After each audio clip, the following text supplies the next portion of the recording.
Hi, my name is Daniel Konevsky, and this is my final environmental health science project, and we're going to be talking about natural carcinogens in diet. So this is just going to be an overview of what we're going to be doing. We're going to be addressing naturally occurring carcinogens that are known to affect humans. There are some carcinogens that only affect mammals and not humans significantly. We're also going to be talking about naturally occurring carcinogens. That means things that occur in nature and that are not added during the production and manufacturing of food products. We're going to explore their origins and their toll on a global and national scale. So we're going to be focusing on the United States and abroad. And also we're going to evaluate the regulations here in the United States and how there are government programs in order to limit the carcinogens in our diet. So this is a table of contents of what we're going to be doing. First, I'm going to be going over a general overview of what natural carcinogens are. Followed by ethanol, aflatoxin, nitroso compounds, and heterocycloamides. Those are the natural carcinogens we're going to be talking about today. In the United States, approximately 1.7 million people had cancer in 2016. Every year, 14 million people around the world are diagnosed with cancer. Carcinogens are agents, substances, mixtures, or exposure circumstances that cause cancer. Government and global agencies such as the Department of Health and Human Services National Toxicology Program and International Agency for Research on Cancer document newly proven carcinogens and monitor them. Carcinogens definition that's stated up there is actually the one that National Toxicology Program uses. Today we will be addressing common carcinogens found in diet: N-nitroso compounds, ethanols, aflatoxins, and heterocyclic amides. These are the natural carcinogens that were identified by the NTP, the National Toxicology Program, as carcinogens. Alcohol, ethanol. The world loves it. As can be told by the 2016 World Health Report on alcohol consumption, you can see that 8 liters of alcohol consumed per capita. That is how much all the Americas combined, be it South, North, and Latin America, drank and consumed alcohol in 2016. That's 8 liters per person. And yet Europe has 9.8 liters of alcohol per capita. The 0.3 liters per capita is from the Eastern Mediterranean region, which includes Middle Eastern countries, some of which are dry countries. America as a whole has also been drinking alcohol. The US drank 2.32 gallons of alcohol per capita in 2015. That's 0.14 gallons per capita more than it did in the year 2000. Unfortunately, for all of our drinking of alcohol, ethanol has been linked to mouth, pharynx, larynx, hepatic, esophageal cancers. They've also been linked to liver and breast cancers. Of all the cancer cases in the world, 389,100 were attributed to global ethanol consumption. That's 3.5% of cancer cases were somehow linked to alcohol. Out of the 232,900 deaths, that's 3.6% of all cancer-related deaths. They've been linked to alcohol. Of those 232,900, 5.2% were men, 1.7% were women. Of the 1.7% women, 6 out of every 10 women died due to breast cancer. Due to the carcinogenic dangers of ethanol, it has to be regulated. And it's regulated by the Alcohol, Tobacco, Tax, and Trade Bureau of the ATF. They made sure that the production, distribution, and the labeling of alcohol is the same on all products, and that the concentrations of ethanol match what they're supposed to. The next group of carcinogens I want to talk about are aflatoxins. Aflatoxins come from these guys, A. parasiticus and A. flavius. They're molds or fungi, and they colonize grains and nuts. Specifically, this includes wheat, walnut, corn, cotton, and peanuts as well.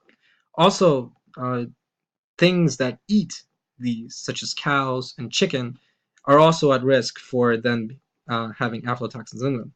And the same thing with their milk and eggs that chicken and cows produce. Aflatoxins have been linked to hepatocellular carcinoma, or liver cancer. This disease is the third leading cause of cancer globally, according to the World Health Organization. As of 2008, it has led to 500,000 to 600,000 new cases each year.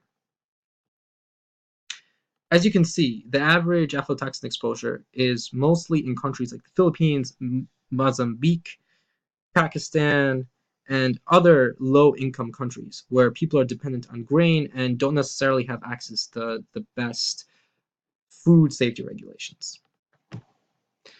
As you can see, most of those countries are made up in Southeast Asia and Africa.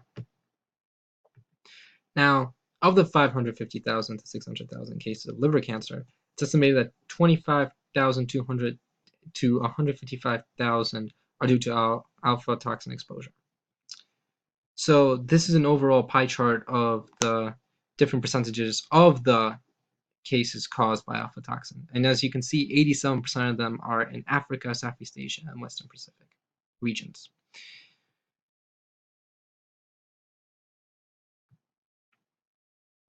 Due to the carcinogenic nature of alpha toxins, the FDA decided to raise restrictions against them in 1985. On the right, you see a chart made up of the different concentrations of parts per billion that are allowed to have alpha toxins. Those are the limits to the amount of alpha toxins we're allowed to have in our food before they become dangerous. As you can see, corn feed for animals have a slightly higher tolerance for alpha toxin than those foods that we are going to be eating ourselves. The next compound I want to talk about is the nitrosamine compounds. These are naturally occurring compounds. You can see them in anywhere from baked goods to cured meats. Altogether, they happen due to a nitrosamine reaction between nitrate and a secondary or tertiary amine. They have been linked to cause nasopharyngeal carcinoma. There's evidence that they even call oropharyngeal cancer and gastrointestinal cancer. Because alone they don't really do much, it's only until the chemical reaction happens, there's not a lot of regulation. Because first of all, we only eat 75 milligrams of nitrates and 0.8 nitrites daily. And these reactions happen in our stomach when we're already eating the food. Outside of the chemistry happening in our stomach, this also comes from the cooking of and curing of meats or the salting of fish. Both of those sometimes bring out nitrates. But overall, it's such a small concentration, and the evidence that shows it's carcinogenic is so new that there aren't really many regulations, and so far it's not that big of a problem. More evidence is needed and more research is needed on the subject. The final carcinogen I like to talk about is heterocyclic amines. They are produced when you're cooking protein-rich foods, like that steak over there. Those grilled charcoal lines, the charcoal and of the actual black parts of the steak are carcinogens, and they've been found to cause urinary bladder and kidney and colon cancers. Most potent HCAs, or heterocyclic amines, MEAQ, are almost 24 times more carcinogenic than aflatoxins. Then again, there's still very little regulations being done on the HCAs. It's relatively new evidence that shows this, and even then, it always takes the FDA some time to catch up. The NTP just released their new carcinogens report this year, and there they found evidence that more evidence that it's more likely to be carcinogenic. So they're still waiting for more proof before it's verified and before regulations are put into place. So this is a general summary of what we've learned so far, and basically we discussed N-nitroso compounds, ethanols, aflatoxins, and heterocyclic amines, and how they're all natural carcinogens that we eat and drink on a regular basis. Now, some of them are extremely regulated by the FDA, ATF, and are monitored by the Department of Health and Human Services and many other foreign and international organizations, and that we may continue and enjoy the consumption of the food and drinks we love. And just a reminder that despite all these regulations and these organizations monitoring what we eat and what goes in our food, it is our job to make sure that we're eating properly and we're getting plenty of exercise. Anyway, thank you for listening, and have a great day.